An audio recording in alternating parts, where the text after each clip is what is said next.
For the first time in White Mountain football history and all the storied programs, an opportunity to play for a 4A state championship on the line when Canyon del Oro came up to Snowflake High to take on the number 2 Lobos.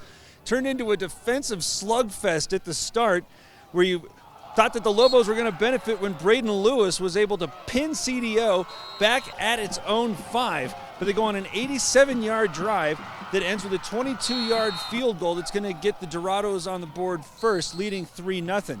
Snowflake will have chances, particularly at the end of the first half when Sam Brown was set up for a 27-yard field goal, but he pulls it to the left with a little bit of pressure getting in the way. It'll be 3-0 at halftime. CDO leads.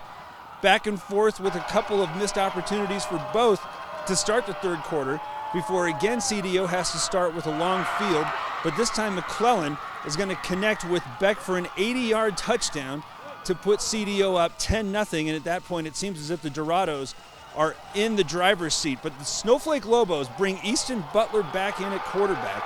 He's able to negotiate a drive that eventually ends with Sam Brown this time connecting on a 33-yard field goal to get it to a one-possession ball game.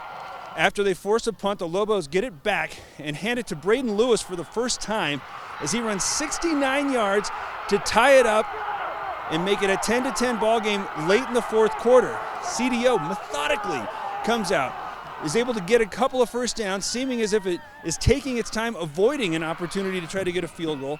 Instead, throw it into the end zone where Davin McCray is going to pick it off and provide Snowflake with all the momentum going into the overtime period where the Lobos win the toss, elect to defer.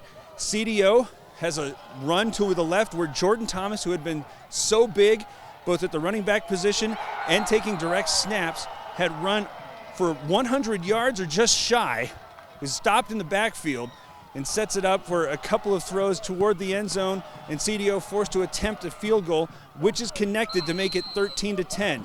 When the Lobos get it back, they go right back to Braden Lewis. He runs it inside the 1. 2 plays later, he is pushed into the end zone, and the Lobos advance to the championship ball game where they're going to take on an old foe in ALA Gilbert North Friday at 4 at Sun Devil Stadium. For the first time, a team from the mountain could win a 4A championship, and again, that'll be Friday at 4 from Sun Devil Stadium. For iTalk1067.com, I'm Derek Palmer.